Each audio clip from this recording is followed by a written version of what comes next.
कलवारी पे देखो कैसा ये नजारा, परमेश्वर का बेटा लटका बेसहारा।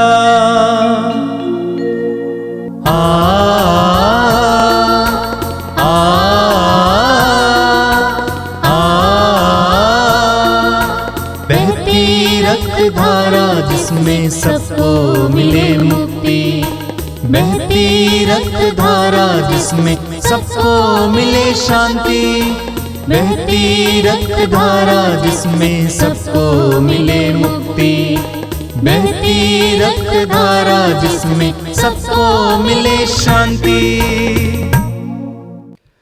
ख्रिस्त में मेरे प्यारे भाई और बहनों, पवित्र रक्ताभिषेक की इस महत्वपूर्ण प्रार्थना सभा में मैं आपका हार्दिक स्वागत करता हूं और आप लोगों से अनुरोध करता हूं कि जो घुटना टेक सकते हैं घुटना टेकें और योग्य रीति तथा भक्ति भाव से इस प्रार्थना सभा में भाग लें। आइए हम शुरू करते हैं। पिता और पुत्र और पवित्र आत्मा के नाम पर आमीन। यीशु के बदन से वही जो लहू की धारा, उसमें धुले हमारे पापों के दाग सारे। यीशु के बदन से वही जो लहू की धारा, उसमें धुले हमारे पापों के दाग सारे। रख ले उसी में आशा, त्यज दे सभी निराशा। यीशु ही हमारे जीवन पार लगाए। रख ले उसी में आशा, त्यज दे सभी निराशा। यीशु ही हमारे जीवन पार लगाए। यीशु के बदन से वही जो लहू की धारा, उसमें धुले हमारे पापों की दाग सारे। यीशु के बदन से वही जो लहू की धारा, उसमें धुले हमारे पापों की दाग सारे। कृपया आप लोग मेरे पीछे दोहराइएगा। हे प्रेमी पिता, हम तुझे धन्यवाद देते हैं क्योंकि तूने हमसे इतना प्यार किया कि हमारे लिए अपने एकलौते पुत्र को ही अर्पित किया, जिससे जो उसमें विश्वास करे उसका सर्वनाश ना हो, बल्कि अनंत जीवन प्राप्त हो। हे संसार के मुक्तिदाता प्रभु यीशु, हम तेरे पवित्र बलिदान के लिए तुझे धन्यवाद देते हैं। तूने कहा यह प्याला मेरे रक्त का नूतन विधान है, यह तुम्हारे लिए बहाया जा रहा है। हम अंगीकार करते हैं कि हमारा उद्धार तेरे मूल्यवान रक्त की कीमत पर हुआ है। हम पर दया कर और हमें हर बंधन से मुक्त कर। आपका अनुवाक्य होगा, हे निर्दोष मेमने हम पर दया कर। हमारे पाप मिटाने के लिए क्रूस पर रक्त बहाने वाले, हमारे पापों का प्रायश्चित करने क्रूस पर रक्त बहाने वाले, हमारे शाप मिटाने के लिए क्रूस पर रक्त बहाने वाले, हमारे पापों का कलंक मिटाने क्रूस पर रक्त बहाने वाले, हमारे पापों की कीमत चुकाने क्रूस पर रक्त बहाने वाले, शैतान का हर कार्य नष्ट करने क्रूस पर रक्त बहाने वाले, पर दया कर। हमें भरपूर जीवन देने क्रूस पर रक्त बहाने वाले हे निर्दोष मेमने हम पर दया कर। हमारे घायल दिलों को चंगा करने क्रूस पर रक्त बहाने वाले हे निर्दोष मेमने हम पर दया कर। रोगों से हमें चंगा करने क्रूस पर रक्त बहाने वाले हे निर्दोष मेमने हम पर दया कर। हमें पिता से मेल कराने क्रूस पर रक्त बहाने वाले हे निर्दोष मेमने हम पर दया कर। हमें एक दूसरे से मेल कराने क्रूस पर रक्त बहाने वाले हे निर्दोष मेमने हम पर दया कर। हमें प्रेम की शिक्षा देने क्रूस पर रक्त बहाने वाले हे निर्दोष मेमने हम पर दया कर। हमारे लिए स्वर्ग का द्वार खोलने क्रूस पर रक्त बहाने वाले हे निर्दोष मेमने हम पर दया कर। हमारे बंधनों को तोड़ने के लिए क्रूस पर रक्त बहाने वाले हे निर्दोष मेमने हम पर दया कर। हमारे आंसुओं को पोंछने के लिए क्रूस पर रक्त बहाने वाले हे निर्दोष मेमने हम पर दया कर। हमें धर्मी बनाने के लिए क्रूस पर रक्त बहाने वाले हे निर्दोष मेमने हम पर दया कर। हमें पवित्र करने के लिए क्रूस पर रक्त बहाने वाले हे निर्दोष मेमने हम पर दया कर। हमें सशक्त करने के लिए क्रूस पर रक्त बहाने वाले हे निर्दोष मेमने हम पर दया कर। हमें स्वतंत्र करने के लिए क्रूस पर रक्त बहाने वाले हे निर्दोष मेमने हम पर दया कर। हे ईश्वर के मेमने जो संसार के पाप हर लेता है, प्रभु हमें क्षमा कर। हे ईश्वर के मेमने जो संसार के पाप हर लेता है, प्रभु हमारी सुन। हे ईश्वर के मेमने जो संसार के पाप हर लेता है। हम पर दया कर। हम प्रार्थना करें। हे ईश्वर, तूने चाहा कि यीशु अपना रक्त बहाकर हमारे पापों का प्रायश्चित करें और हम विश्वास द्वारा उसका फल प्राप्त करें। हम तुझसे प्रार्थना करते हैं कि उनके पवित्र रक्त की योग्यता से इस संसार पर दया कर और हमें हर बंधन से छुड़ा दे। हम यह प्रार्थना करते हैं उन्हीं प्रभु यीशु ख्रीस्त के द्वारा, आमीन। हे हमारे पिता जो स्वर्ग में है, तेरा नाम पवित्र माना जाए, तेरा राज्य आवे, तेरी इच्छा जैसे स्वर्ग में है वैसे इस पृथ्वी पर भी पूरी हो। हमारा प्रतिदिन का आहार आज हमें दे और हमारे अपराध हमें क्षमा कर जैसे हम भी अपने अपराधियों को क्षमा करते हैं, और हमें परीक्षा में न डाल परंतु बुराई से बचा। आमीन। यीशु के बदन से वही जो लहू की धारा, उसमें धुले हमारे पापों के दाग सारे। यीशु के बदन से वही जो लहू की धारा, उसमें धुले हमारे पापों के दाग सारे। रख ले उसी में आशा, त्यज दे सभी निराशा। यीशु ही हमारे जीवन पार लगाए। रख ले उसी में आशा, त्यज दे सभी निराशा। यीशु ही हमारे जीवन पार लगाए। यीशु के बदन से वही जो लहू की धारा, उसमें धुले हमारे पापों के दाग सारे। यीशु के बदन से वही जो लहू की धारा, उसमें धुले हमारे पापों के दाग सारे। अपनी आंखें बंद कीजिए और प्रभु के पवित्र वचनों को सुनने के लिए, समझने के लिए पवित्र आत्मा की मदद लीजिए। प्रार्थना कीजिए, पवित्र आत्मा मेरी बुद्धि को प्रकाशित कीजिए, मेरे मन को प्रकाशित कीजिए, मेरे हृदय को प्रकाशित कीजिए।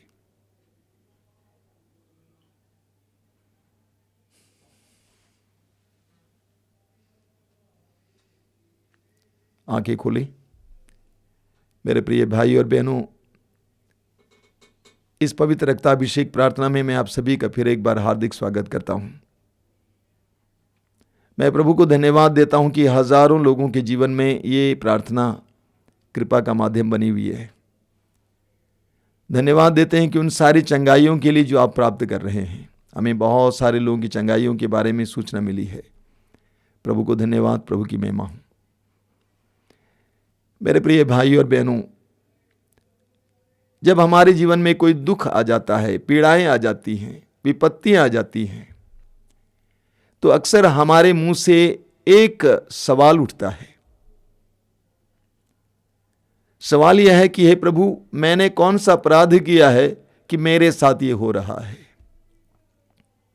अधिकतर लोग ये सवाल करते हैं, हे प्रभु, मैंने कौन सा अपराध किया है कि मेरे साथ ये हो रहा है। समाज में किसी अपराधी, किसी क्रिमिनल के जीवन में विपत्ति आ जाती है, एक्सीडेंट हो जाता है, उसके जीवन में कई प्रकार की पीड़ाएं आती हैं, तो हम कहते हैं वो अच्छा हुआ है, अच्छा हुआ है कि उसके जीवन में ऐसी विपत्तियां आई हैं। लेकिन ठीक इसके विपरीत, जब किसी ईमानदार इंसान के जीवन में, निर्दोष व्यक्ति के जीवन में दुख आ जाते हैं, विपत्तियां आ जाती हैं, तो हम सवाल करते हैं कि ईश्वर ने उसके साथ ऐसा क्यों किया। अभी कुछ दिन पहले एक जवान बेटी ने मुझे मैसेज भेजा। वो सवाल कर रही है कि निर्दोष लोगों के जीवन में दुख क्यों आता है। अय्यूब के जीवन में ईश्वर ने दुख क्यों आने दिया। वास्तव में मानव इतिहास के प्रारंभ से ही मनुष्य के मन में यह सवाल रहा है कि निर्दोष लोगों के जीवन में दुख क्यों आता है। अगर कोई दोषी है और उसके जीवन में दुख आ जाता है तो लोग स्वीकार कर लेते हैं, लेकिन निर्दोष लोगों के जीवन में दुख क्यों आता है। देखिए, हमारे मन में यह विचार बना हुआ है क्या कि दुख दंड है। हम सोचते हैं कि दुख दंड है, सफरिंग इज अ पनिशमेंट। यही हमारी समस्या है। मैं सवाल करता हूं कि प्रभु यीशु मसीह ने कौन सा अपराध किया था कि उनके जीवन में इतना अत्याचार हुआ, इतने दुख का उनको अनुभव करना पड़ा। जिन लोगों की उन्होंने सेवा की, उन्होंने कहा बराबस को छोड़िए, यीशु को क्रूस पर मार डालिए। उनके 12 शिष्यों में से एक ने उनको पकड़वा दिया, एक ने उनका इनकार किया। सारी जनता ने यीशु को छोड़ दिया। यीशु पर गलत इल्जाम लगाया गया। एक कम 40 कोड़े उन पर लगाए गए, क्रूस की सजा दी गई, क्रूस पर मार डाले गए। उन्होंने कौन सा अपराध किया। प्रभु यीशु मसीह के दुख भोग, मृत्यु और पुनरुत्थान के द्वारा ईश्वर ने हमारे सामने दुख के रहस्य खोल रखा है कि दुख का एक अर्थ है, दुख का एक उद्देश्य है। प्रभु यीशु के दुख भोग और मृत्यु और पुनरुत्थान के द्वारा ईश्वर ने हमारे सामने सत्य को खोला है। सबसे पहले कि हर दुख का स्रोत ईश्वर नहीं है, यानी हर दुख ईश्वर से नहीं आता है। मैं एक बहन को जानता हूं, पश्चिम बंगाल की, आश्रम आया करती थी। उनके 2 बेटे थे, जवान बेटे, 23-24 साल के बेटे। आज से कई साल पहले की बात है। 25 दिसंबर को क्रिसमस मनाने के बाद उनके एक और मित्र के साथ, यानी 3 लड़के मोटर बाइक पर बड़ी तेजी से किसी के यहां की ओर जा रहे थे। इतनी तेजी से जा रहे थे कि बाइक स्किड कर गया और ऊपर से उड़कर एक खड्ड में जाकर गिर गया। बाइक चकनाचूर हो गया और तीनों लड़के ऑन द स्पॉट वहीं पर मर गए। लोग पूछने लगे कि प्रभु के जन्म के दिन 25 दिसंबर को प्रभु ने ऐसा क्यों होने दिया, प्रभु ने उस बहन के साथ ऐसा क्यों किया। क्या प्रभु ने किया? जिस ईश्वर ने उन लड़कों को उनकी माताओं के गर्भ में बुना, क्या उस ईश्वर ने उनको मार डाला? जिस यीशु ने उनके लिए अपनी जान दे दी, क्या उस यीशु ने उनको मार डाला? हर दुख का स्रोत ईश्वर नहीं है। दूसरा रहस्य, दूसरा मतलब, हर दुख दंड नहीं है। हम अक्सर सोचा करते हैं दुख इज इक्वल टू दंड, यानी दुख दंड है। लेकिन प्रभु के दुख भोग और मृत्यु और पुनरुत्थान के द्वारा यह सच हमारे सामने रखा गया है, हर दुख दंड नहीं है। हमें गहराई से समझना है। पवित्र ग्रंथ बाइबल में दुख के बारे में बहुत अच्छी सबक दी है, शिक्षा दी है। ईश्वर क्या समझाता है? हर दुख दंड नहीं है। उदाहरण के लिए, एक नारी गर्भवती है, प्रसव पीड़ा से गुजरती है, बच्चा जन्म देने के लिए एक गंभीर घोर पीड़ा से गुजरती है। बच्चे को जन्म देने के बाद वो भूल जाती है उस पीड़ा को। वो दंड नहीं है। जीवन देने की प्रक्रिया में एक हिस्सा है। जीवन देने की प्रक्रिया में एक हिस्सा है, वो दंड नहीं है। यूहन्ना के सुसमाचार के अध्याय 12 वाक्य 24 में प्रभु यीशु कहते हैं, जब तक कि गेहूं का दाना मिट्टी में गिरकर मर नहीं जाता, अकेला रहता है। गेहूं का दाना, एक बीज मिट्टी में गिरता है, फटता है, सड़ता है, उसमें से अंकुर फूटता है और नया पौधा आ जाता है। जीवन देने की प्रक्रिया में एक हिस्सा है। अब अय्यूब का उदाहरण लीजिए। अय्यूब के जीवन में जो दुख आया, उनके विश्वास की परीक्षा के बदौलत आया है। यानी वह उनके विश्वास की परीक्षा है, और अय्यूब अपने विश्वास में अडिग रहा, तटस्थ रहा, मजबूत रहा, उस परीक्षा में गिरा नहीं, लेकिन उसकी परीक्षा हुई दुख के जरिए। प्रभु यीशु का उदाहरण लीजिए। प्रभु यीशु ने हमारे दुखों को अपने ऊपर ले लिया। इस्यास नबी अध्याय 53 उसके वाक्य 4 से आप पढ़ेंगे, वो हमारे दुखों से लदा हुआ था, वो हमारे रोगों को अपने ऊपर लेता था, हमारे पापों के लिए वो दंडित किया गया। तो प्रभु यीशु ने हम पापियों को पाप के बोझ से बचाने के लिए, पाप के दंड से बचाने के लिए, पाप के कलंक से बचाने के लिए हमारे पाप, रोग, पीड़ाएं अपने ऊपर ले लिए, हमारे दुखों को अपने ऊपर ले लिए। ये प्रेम का चिन्ह है, ये दंड नहीं है, ये मूल्य है। प्रभु यीशु ने आप और मेरी मुक्ति के लिए मूल्य चुकाया। इसीलिए हम लोग गाते हैं, यीशु ने अपना रक्त बहाकर, लहू बहाकर हमें बचा लिया। यीशु ने हमारी मुक्ति के लिए मूल्य चुकाया, हमारे बोझ को अपने ऊपर ले लिया। ये प्रेम का मामला है। पति पत्नी के लिए, पत्नी पति के लिए, बच्चे माँ बाप के लिए, माँ बाप बच्चों के लिए, भाई भाई के लिए, बहन बहन के लिए, मित्र मित्र के लिए दुख उठाता है। वो दंड नहीं है, वो प्रेम का हिस्सा है। आपने सुना होगा, कलीसिया में बहुत सारे ऐसे संत हुए हैं, अभी भी हैं, जिनके जीवन में बहुत सारा दुख है। हम अपने देश के संत अल्फोंसा को लें। आपने संत अल्फोंसा के बारे में सुना है। कई वर्षों तक वो दुख में जी रही थी। उनके शरीर में शारीरिक पीड़ाएं थी, ऐसा रोग जिसके कारण उनको बहुत दुख सहना पड़ा, घोर दुख सहना पड़ा। लेकिन उन दुखों के जरिए वह संत बनी। यानी संत बनने की प्रक्रिया में संत अल्फोंसा का दुख एक हिस्सा था। वो दंड नहीं था, पनिशमेंट नहीं था। दुख संत बनने की प्रक्रिया में एक हिस्सा था। हमारे जीवन में भी कभी कभी दुख हमारे संत बनाने की प्रक्रिया में हिस्सा के रूप में आ जाता है। सोचिए, इस्यास नबी उसके अध्याय 48 में प्रभु क्या कहते हैं? वाक्य 10 में प्रभु कहते हैं, मैंने तुम्हें विपत्ति की भट्टी में परिष्कृत किया है। मैंने तुम्हारे जीवन में विपत्ति भेजी ताकि तुम परिष्कृत हो जाओ, तुम चमको। चमकने के लिए विपत्ति भेजी है, दंड देने के लिए नहीं भेजी है।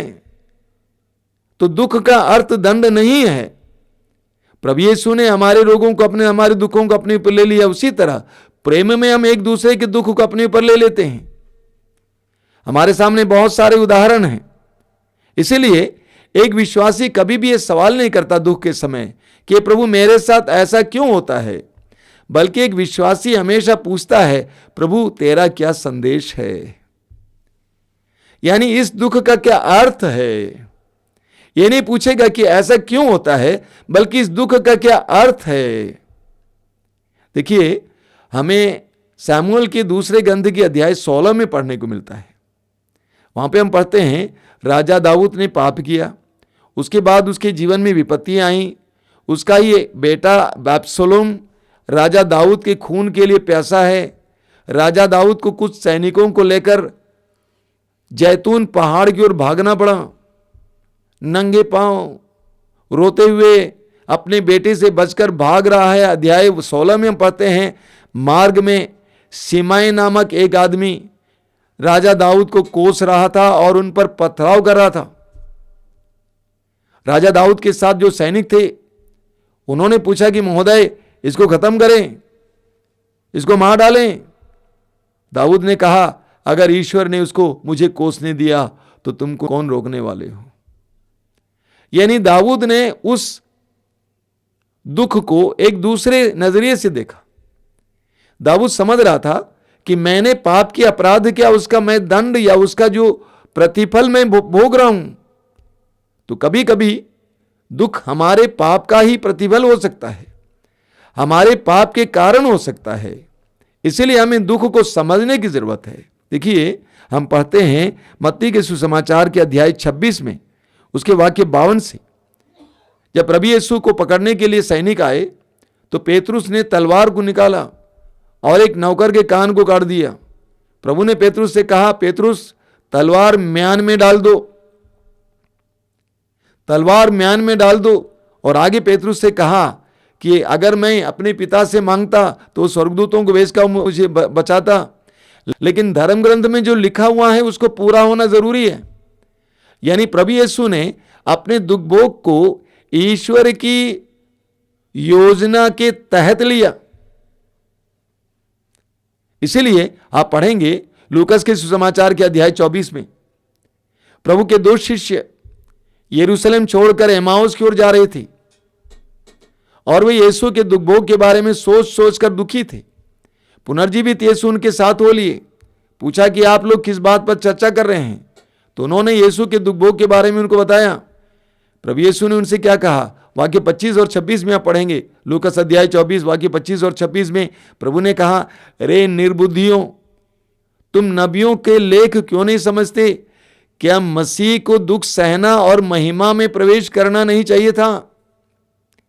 यानी प्रभु यीशु उनसे कहते हैं कि मसीह का दुख भोग उनकी महिमा में प्रवेश करने के तहत हुआ है। यानी प्रभु ये बताना चाहते हैं कि दुख के जरिए महिमा होती है। हमारे जीवन में भी कभी कभी दुख आ जाते हैं जिसके द्वारा प्रभु अपनी महिमा हमें प्रकट करना चाहते हैं। हमारे जीवन में भी कभी कभी प्रभु बहुत सारे दुख आने देते हैं जिसके द्वारा प्रभु हमें महिमान्वित करते हैं। हर दुख के पीछे महिमा छिपी हुई है। मैंने आपसे कहा कलीसिया में बहुत सारे ऐसे संत हुए हैं जिनके जीवन में प्रभु के दुख भोग प्रकट हुए हैं, जैसे पादरी पियो और भी बहुत सारे संत हैं जिनके शरीर में प्रभु यीशु के 5 घाव प्रकट हुए हैं। और जब 5 घाव प्रकट हो जाते हैं, पूरी तरह से घायल हो जाते हैं वे लोग, उस समय उनके शरीर में घोर पीड़ा होती है, दुख से होकर गुजरना पड़ता है। हमारे देश में रानी जॉन नामक बहन जिनके शरीर में 2-3 बार ये 5 घाव प्रकट हुए हैं, उनको बहुत असहनीय पीड़ा होती है। इसको हम दंड कहेंगे? बिल्कुल नहीं, ये ईश्वर की महिमा है। उनकी पवित्रता के लिए एक प्रतिफल दिया जा रहा है। उनके पवित्र जीवन के लिए प्रभु अपने दुखों को प्रकट करते हुए उनके शरीर में उनको प्रतिफल दे रहे हैं, लोगों के सामने उनको पवित्र सिद्ध कर रहे हैं, प्रमाणित कर रहे हैं। साथ ही साथ यीशु के प्यार का चिन्ह है। उस बहन रानी जॉन ने एक बार एक पुरोहित से कहा, जब मेरे जीवन में दुख नहीं होता है तो मैं प्रभु से पूछती हूं कि प्रभु क्या तू मुझे प्यार नहीं करता? उसने समझ लिया है कि मेरे जीवन में दुख ईश्वर के, प्रभु के प्रेम का निशान है, प्रभु के प्रेम का चिन्ह है। तो सारे दुख दंड नहीं है, हमें दुख को नए सिरे से समझने की जरूरत है। आप पढ़ेंगे संत पौलुस क्या बताते हैं फिलिपियों के पत्र के अध्याय 1 वाक्य 29 में, बहुत जबरदस्त वचन है। फिलिपी अध्याय 1 वाक्य 29 में पौलुस कहते हैं, आप लोगों को न केवल मसीह में विश्वास करने का बल्कि उनके कारण दुख सहने का भी वरदान मिला है। देखिए पौलुस क्या कहते हैं, आप लोगों को न केवल मसीह में विश्वास करने का बल्कि उनके कारण दुख सहने का भी वरदान मिला है।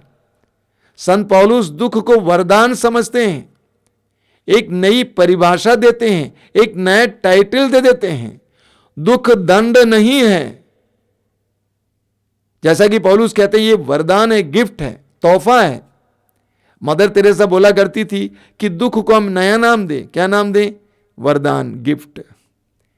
ईश्वर की ओर से एक गिफ्ट है। कई संतों ने अपने जीवन में दुखों को गिफ्ट समझकर झेला, ग्रहण किया, स्वीकार किया, उसको दंड नहीं समझा। हमें नए सिरे से दुख को देखने की जरूरत होती है। इब्रानियों के पत्र के अध्याय 12 उसके वाक्य 6 में संत पौलुस क्या कहते हैं? क्योंकि प्रभु जिसे प्यार करते हैं उसे दंड देते हैं। क्योंकि प्रभु जिसे प्यार करते हैं उसे दंड देते हैं, और जिसे पुत्र समझते हैं उसे कोड़े लगाते हैं। तो वो कोड़े और वो दंड प्यार का चिन्ह है। उनको सुधारने के लिए, उनके विश्वास की परीक्षा लेने के लिए, उनको पवित्र करने के लिए, उनको चमकाने के लिए प्रभु कभी कभी हमारे जीवन में दंड देते जरूर हैं, दुख आने देते जरूर हैं। वो हमें तोड़ने के लिए नहीं है, हमें बर्बाद करने के लिए नहीं, बल्कि हमें चमकाने के लिए, हमें प्रशिक्षित करने के लिए, हमें अनुशासित करने के लिए, हमें नए सिरे से दुख को देखने की जरूरत होती है। बोलिए hallelujah, hallelujah, hallelujah, hallelujah, hallelujah, hallelujah, hallelujah. इसलिए जैसा कि मैंने आपसे कहा, एक विश्वासी को कभी भी दुख के समय यह नहीं पूछना चाहिए कि प्रभु ऐसा क्यों, बल्कि विश्वासी को यह पूछना चाहिए कि प्रभु इसका अर्थ क्या है, इस दुख का संदेश क्या है, या इस दुख का तात्पर्य क्या है, यह समझने का प्रयास करना चाहिए। हमेशा हर दुख को दंड समझना गलत है। दंड ना समझिए, बल्कि हर दुख को वचन के आधार पर और प्रार्थना के आधार पर समझने का प्रयास करना चाहिए।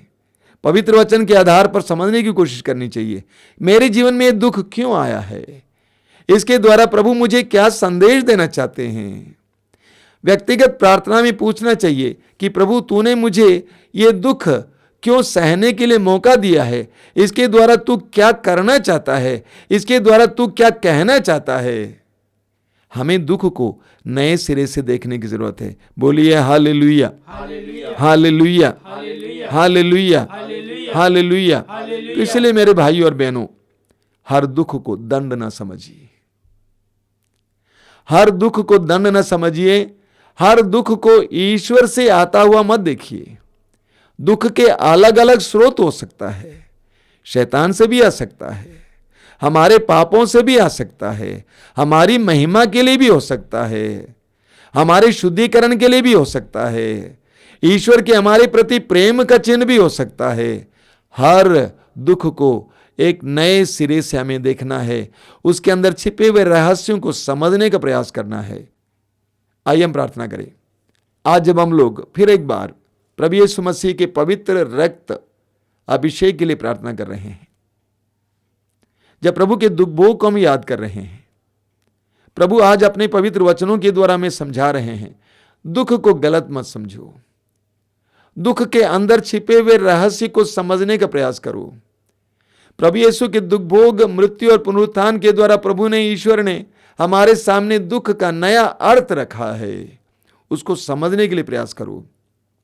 आइए हम प्रार्थना करें। प्रभु यीशु धन्यवाद देते हैं सुंदर दिन के लिए, इस पवित्र समय के लिए धन्यवाद देते हैं। हम इस समय तेरे दुख भोग को याद करते हैं। तेरे जीवन में तुझे कई प्रकार का दुख झेलना पड़ा, तेरा तिरस्कार हुआ, तेरे ऊपर गलत इल्जाम लगाया गया, तुझे गलत दंड दिया गया, निर्दोष होने के बावजूद तुझे मरना पड़ा। इन सारे दुखों के अनुसार हमें अपने दुखों को समझने की कृपा दीजिए। प्रकाश डालिए यीशु, प्रकाश डालिए। दुखों के बारे में हमारे नजरिए को बदल दीजिए यीशु, हमारा नकारात्मक नजरिया बदल दीजिए, हमें उसको सकारात्मक ढंग से ग्रहण करने की कृपा दीजिए। तेरे वरदान के रूप में ग्रहण करने की कृपा दीजिए। तेरी महिमा के लिए माध्यम के रूप में ग्रहण करने की कृपा दीजिए। तेरे प्रेम के चिन्ह के रूप में ग्रहण करने की कृपा दीजिए। महिमा में प्रवेश करने के लिए एक माध्यम के रूप में ग्रहण करने की कृपा दीजिए। जीवन देने की प्रक्रिया में एक हिस्सा के रूप में ग्रहण करने की कृपा दीजिए। प्रभु यीशु, दुखों से भागने के बजाय दुखों को समझकर, उसका अर्थ समझकर उसको गले से लगाने के लिए हमें कृपा दीजिए। जिस तरह तूने क्रूस को गले से लगाया, उसी तरह अपने जीवन में आ रहे सारी विपत्तियों, दुखों को गले से लगाने के लिए हमें कृपा दीजिए। हिम्मत दीजिए यीशु, सामर्थ्य दीजिए, हिम्मत दीजिए, विश्वास की दृढ़ता दीजिए, भरोसा दीजिए। धन्यवाद यीशु, धन्यवाद। तेरी स्तुति, तेरी आराधना, तेरी महिमा। तेरी स्तुति, तेरी आराधना, तेरी महिमा। तेरी स्तुति, तेरी आराधना, तेरी महिमा।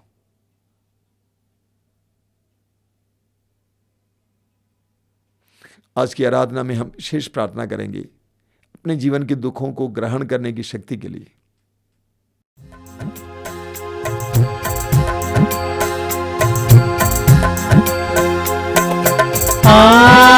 आराधना, आराधना, आराधना, आराधना, आराधना,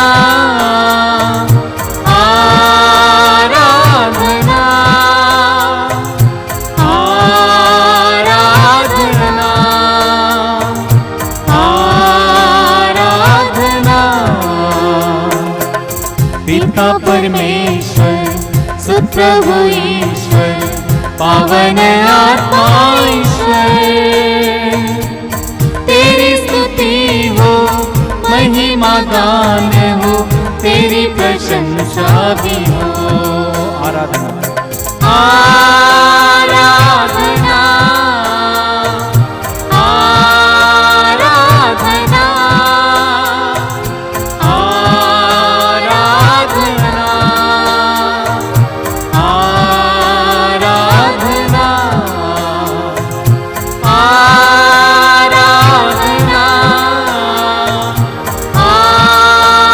आराधना,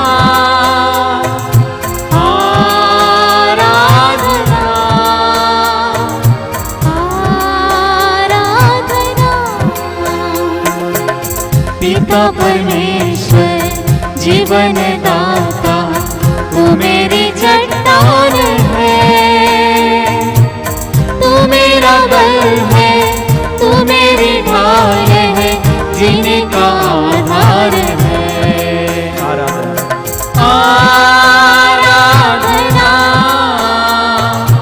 आराधना, आराधना,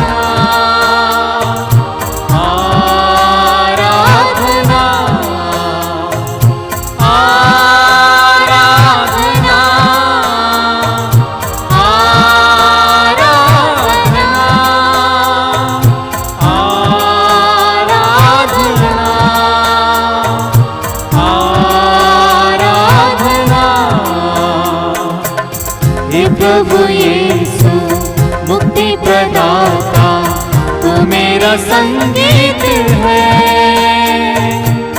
तू मेरा गीत है, तू मेरा गीत है, सब कुछ तू ही तो है। आराधना, आराधना कीजिए, आराधना,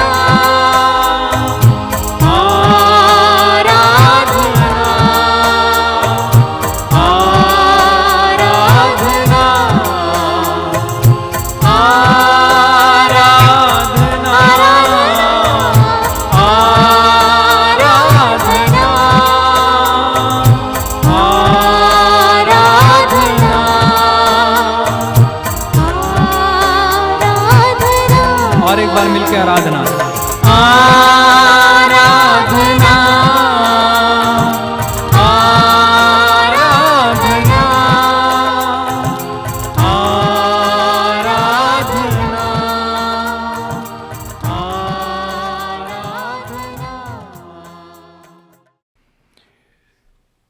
पवित्र वेदी पर उपस्थित प्रभु यीशु की उपस्थिति इस समय महसूस करें, अंगीकार करें। संसार के मुक्तिदाता यीशु इस परम प्रसाद के रूप में हमारे बीच में उपस्थित हैं, अंगीकार करें। प्रभु यीशु ने कहा, याद रखो संसार के अंत तक मैं सदा तुम्हारे साथ रहूंगा। हमारे साथ यीशु की उपस्थिति को इस समय अंगीकार करें और इस समय प्रभु की उपस्थिति में आ जाएं। आंखें बंद कीजिए, हृदय खोलिए, प्रभु की आराधना कीजिए। सभी स्वर्गदूतों संतों के साथ, सारी कलीसिया के साथ, विश्वासियों के समुदाय के साथ इस समय हम प्रभु की आराधना करें।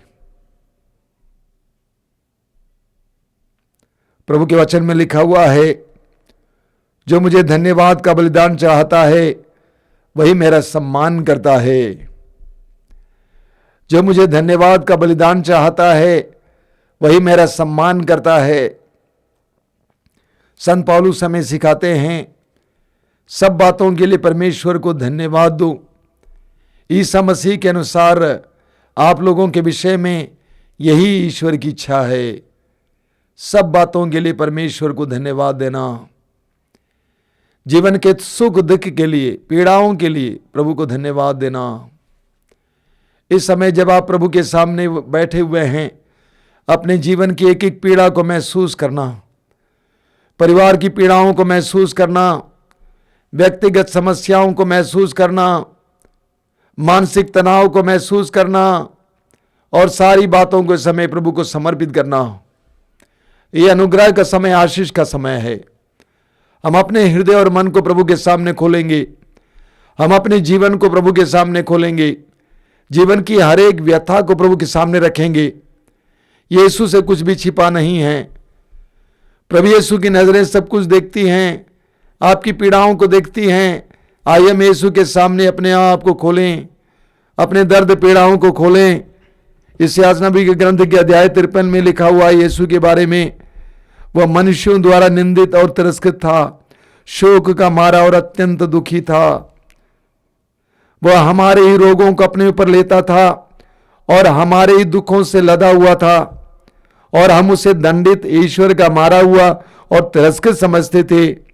हमारे पापों के कारण वह छेदित किया गया है, हमारे कुकर्मों के कारण वह कुचल दिया गया है।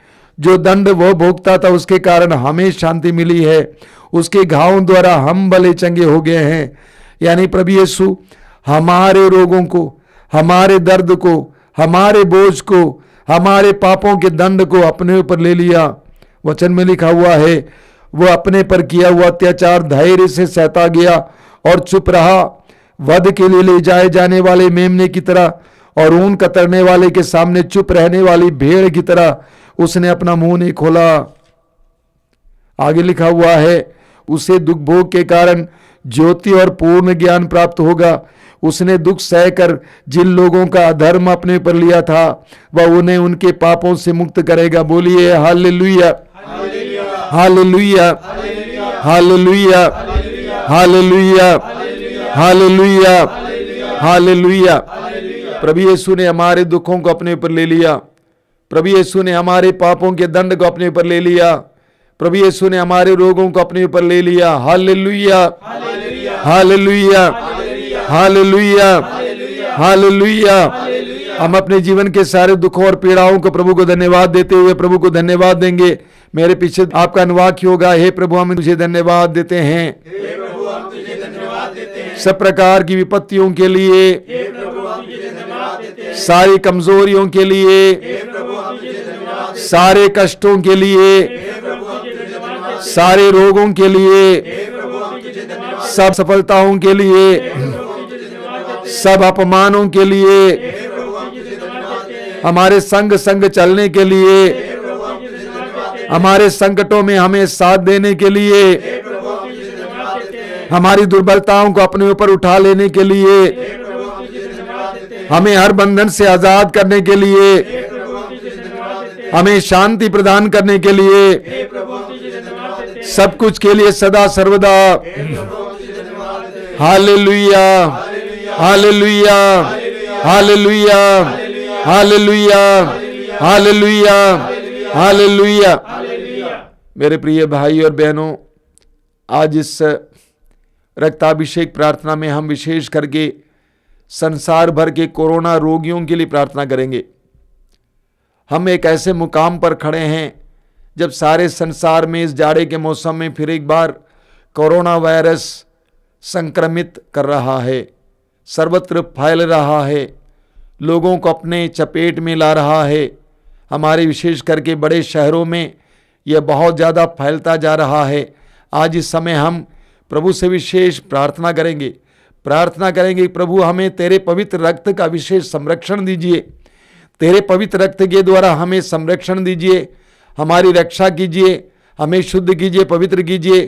पूरे देश को, सारे विश्व को पवित्र रक्त का अभिषेक देते हुए हमें शुद्ध और पवित्र कीजिए। इस वायरस से हमें छुटकारा दीजिए। मैं आपसे अनुरोध करूंगा, आप इस प्रार्थना सभा के बाद और अधिक से अधिक लोगों को इस प्रार्थना के बारे में बताएंगे। हम सभी लोग मिलकर प्रभु यीशु के पवित्र रक्त के अभिषेक के लिए प्रार्थना करेंगे।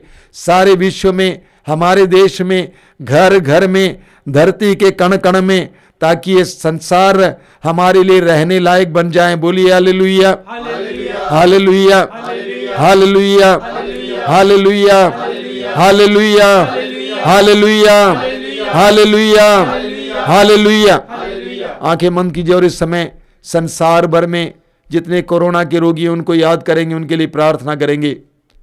इस कोरोना वायरस से हमारे संसार को छुड़ाने के लिए प्रभु से हृदय की गहराई से प्रार्थना करेंगे। हजारों लाखों कोरोना वायरस से पीड़ित रोगियों को याद करेंगे, उनकी तन्हाई को महसूस करेंगे, अकेलापन को महसूस करेंगे, शारीरिक रोग की पीड़ा को महसूस करेंगे, दर्द को महसूस करेंगे। उनके अंदर जो डर है उसको महसूस करेंगे। संत पौलुस तिमोथी के पत्र के अध्याय 2 में हमें याद दिलाते हैं कि हमें सबके लिए प्रार्थना करनी चाहिए। हम यीशु को पुकारेंगे, दयालु पिता को यीशु के नाम पर पुकारेंगे। हमें इस वायरस से छुटकारे के लिए प्रार्थना करेंगे। अपनी आंखें बंद करके इस समय संसार भर के लोगों के दर्द पीड़ा को महसूस करना। इस महामारी के कारण जितने लोग दुखी और परेशान हैं उनको याद करना। बेरोजगार हैं, तंगी में, उनको याद करना। यह समय है प्रार्थना करने के लिए। हृदय खोलकर पवित्र आत्मा का सानिध्य इस समय हमारे बीच में, हमारे साथ है। पवित्र रक्त के विशेष अभिषेक की प्रार्थना के द्वारा सारे संसार पर पवित्र रक्त के अभिषेक के लिए और उसके संरक्षण के लिए प्रार्थना करेंगे।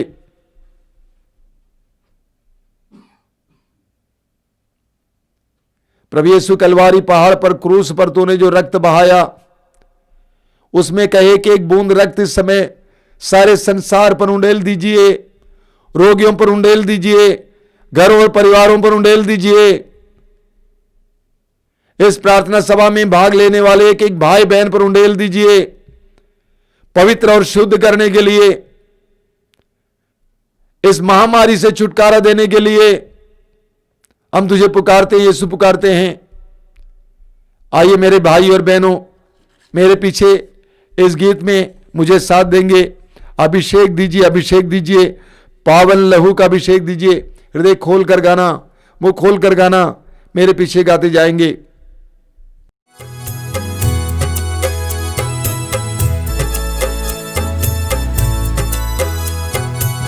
अभिषेक दीजिए, अभिषेक दीजिए, पावन लहू का अभिषेक दीजिए।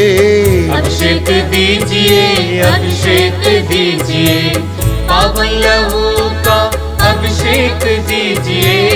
अभिषेक दीजिए, अभिषेक दीजिए, पावन लहू का अभिषेक दीजिए। अभिषेक दीजिए, अभिषेक दीजिए, पावन पावन लहू का अभिषेक दीजिए। पाप अधर्म से भारी है धरती, पाप मिटाने अभिषेक दीजिए। अभिषेक दीजिए, अभिषेक दीजिए, पावन लहू का अभिषेक दीजिए। युद्ध और विनाश का अंधेरा है छाया, शांति दिलाने अभिषेक दीजिए। अभिषेक दीजिए, अभिषेक दीजिए, पावन लहू का अभिषेक दीजिए। जकड़ा है मानव पापों के जाल में, बंधन तोड़ने अभिषेक दीजिए। अभिषेक दीजिए, अभिषेक दीजिए, पावन लहू का अभिषेक दीजिए। अश्लीलता का बादल घनेरा पवित्र करने अभिषेक दीजिए। अभिषेक दीजिए, अभिषेक दीजिए, पावन लहू का अभिषेक दीजिए। पाप मिटाने शाप मिटाने पावन लहू का अभिषेक दीजिए। अभिषेक दीजिए, अभिषेक दीजिए, पावन लहू का अभिषेक दीजिए। रोग मिटाने शोक मिटाने पावन लहू का अभिषेक दीजिए। अभिषेक दीजिए, अभिषेक दीजिए, पावन लहू का अभिषेक दीजिए। कोरोना वायरस को जड़ से मिटाने पावन लहू का अभिषेक दीजिए। अभिषेक दीजिए, अभिषेक दीजिए, पावन लहू का अभिषेक दीजिए। कोरोना वायरस को जड़ से मिटाने पावन लहू का अभिषेक दीजिए। अभिषेक दीजिए, अभिषेक दीजिए, पावन लहू का अभिषेक दीजिए। नशे की आत्मा सताए तेरे जन को छुटकारा देने अभिषेक दीजिए। अभिषेक दीजिए, अभिषेक दीजिए, पावन लहू का अभिषेक दीजिए। पावन लहू से धरती को धोने अभिषेक दीजिए। अभिषेक दीजिए। अभिषेक जोर से गाइए। अभिषेक दीजिए, पावन लहू का अभिषेक दीजिए। पावन लहू से घर घर को धोने अभिषेक दीजिए। अभिषेक दीजिए। अभिषेक दीजिए, अभिषेक दीजिए, पावन लहू का अभिषेक दीजिए। पावन लहू से घर घर को धोने अभिषेक दीजिए। अभिषेक दीजिए। अभिषेक दीजिए, अभिषेक दीजिए, पावन लहू का अभिषेक दीजिए। पावन लहू से हर दिल को धोने अभिषेक दीजिए। अभिषेक दीजिए। अभिषेक दीजिए, अभिषेक दीजिए, पावन लहू का अभिषेक दीजिए। पावन लहू से हर तन को धोने अभिषेक दीजिए। अभिषेक दीजिए। अभिषेक दीजिए, अभिषेक दीजिए, पावन लहू का अभिषेक दीजिए। अभिषेक दीजिए। अभिषेक दीजिए। पावन लहू से अभिषेक दीजिए। अभिषेक दीजिए, अभिषेक दीजिए, पावन लहू का अभिषेक दीजिए। अभिषेक दीजिए। अभिषेक दीजिए। पावन लहू का अभिषेक दीजिए। अभिषेक दीजिए, अभिषेक दीजिए, बार बार पावन लहू बार बार अभिषेक दीजिए। एक साथ गाते जाएंगे। अभिषेक दीजिए, अभिषेक दीजिए, पावन लहू का अभिषेक दीजिए। अभिषेक दीजिए, अभिषेक दीजिए, पावन लहू का अभिषेक दीजिए। अभिषेक अभिषेक दीजिए, अभिषेक दीजिए, पावन लहू का अभिषेक दीजिए, hallelujah, hallelujah, hallelujah, hallelujah, hallelujah. अभिषेक दीजिए, ऊंची आवाज में स्वतंत्र होकर हालेलुया, हालेलुया, हालेलुया, हालेलुया। अभिषेक अभिषेक अभिषेक अभिषेक अभिषेक अभिषेक अभिषेक अभिषेक अभिषेक अभिषेक। यीशु तेरे पवित्र रक्त का अभिषेक हमें मिले, तेरे पवित्र रक्त का अभिषेक सारी सृष्टि को मिले, तेरे पवित्र रक्त का अभिषेक सारी सृष्टि को मिले। इस पापी धरती पर तेरे पवित्र रक्त का अभिषेक हो। प्रभु यीशु दया कर, हमारे देश पर दया कर, देश के उन शहरों पर दया कर जहां पे कोरोना वायरस फैल रहा है। अभिषेक अभिषेक अभिषेक, दिल्ली पर अभिषेक, अहमदाबाद पर अभिषेक, मुंबई पर अभिषेक, सारे बड़े शहरों पर अभिषेक। Hallelujah, hallelujah, hallelujah. केरल पर अभिषेक। Hallelujah, hallelujah, hallelujah. हमारे घरों का अभिषेक दीजिए, हमारे शरीरों का अभिषेक दीजिए। Hallelujah, hallelujah, hallelujah, hallelujah, hallelujah, hallelujah, hallelujah, hallelujah, hallelujah, hallelujah, hallelujah, hallelujah, hallelujah.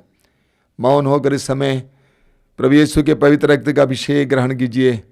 हे यीशु, तेरे पवित्र रक्त का अभिषेक एक एक भाई बहन को जो इस समय इस प्रार्थना में भाग ले रहे मिले, उनको तेरे पवित्र रक्त से धो दीजिए। यीशु, शुद्ध कीजिए, पवित्र कीजिए। तेरे पवित्र रक्त का अभिषेक दीजिए, संरक्षण दीजिए। एक एक घर को तेरे पवित्र रक्त का संरक्षण मिले, तेरे पवित्र रक्त की रक्षा मिले, सुरक्षा मिले। एक एक भाई बहन के माथे पे समय तेरे पवित्र रक्त को अंकित कर यीशु।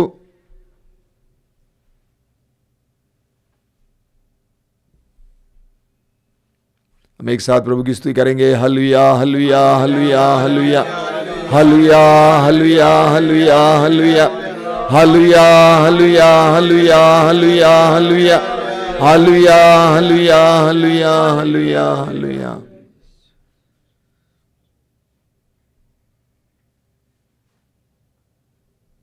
हमारे बीच में जो रोगी हैं उनके लिए प्रार्थना करेंगे। इस समय ये चंगाई का समय है। वचन में लिखा हुआ है, संध्या होने पर लोग बहुत से अबदूतग्रस्तों को यीशु के पास ले आए और यीशु ने शब्द मात्र से अबदूतों को निकाला और सब रोगियों को चंगा किया। यीशु ने शब्द मात्र से अबदूतों को निकाला और सब रोगियों को चंगा किया। यीशु ने शब्द मात्र से अबदूतों को निकाला और सब रोगियों को चंगा किया। वही यीशु आज जीवित हैं। संत पौलुस कहते हैं, यीशु कल, आज और अनंत काल तक एक सा हैं। वही यीशु 2000 वर्ष पहले जिसने चंगाई दी, जिसने चंगाइयाँ दी और जिसने विभिन्न प्रकार के चमत्कार प्रकट किया, वही यीशु आज भी हमारे बीच में कार्य कर रहे हैं। यीशु के सानिध्य को समय स्वीकार कीजिए, अंगीकार कीजिए। यीशु को आपके जीवन में कार्य करने दीजिए। बड़े से बड़े रोग से गंभीर रोग से यीशु को आपको चंगा करने दीजिए। कैंसर के रोग से, टीबी के रोग से, कोरोना के रोग से, हर तरह के बुखार के रोग से, हृदय रोग से इस समय प्रभु यीशु चंगाई दें। रक्त संबंधी हर प्रकार के रोग से इस समय चंगाई दें। आइए हम एक साथ प्रभु की स्तुति करेंगे। दोनों हाथ प्रभु की ओर उठाइए, स्वतंत्र होकर प्रभु की स्तुति और आराधना करते जाइए, चंगाई ग्रहण करते जाइए। Hallelujah, hallelujah, hallelujah. यीशु के नाम पर, यीशु के शक्तिशाली नाम पर चंगाइया, चंगाइया, चंगाइया। हर तरह के रोग से पुराने रोग से गंभीर रोग से चंगाई, चंगाई, चंगाई, चंगाई, चंगाई, चंगाई। Hallelujah, hallelujah, hallelujah, hallelujah, hallelujah, hallelujah, hallelujah, hallelujah, hallelujah. चंगाई, चंगाई, चंगाई। Deliverance, healing, deliverance, healing, deliverance, healing.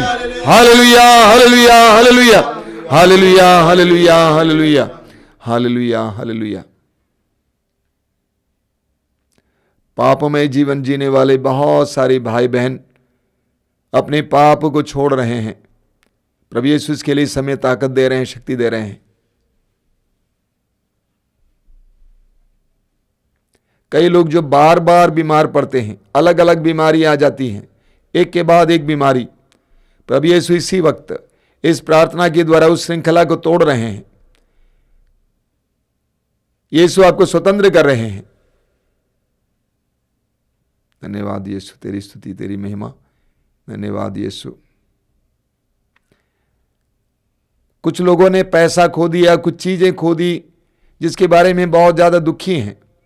प्रभु कहते हैं दुखी मत बनो, पिछली बातें भुला दो, पुरानी बातें जाने दो, प्रभु की ओर दृष्टि लगाओ और आनंदित हो जाओ और खुशी के साथ प्रभु की स्तुति करो, आगे की बातों के बारे में सोचो।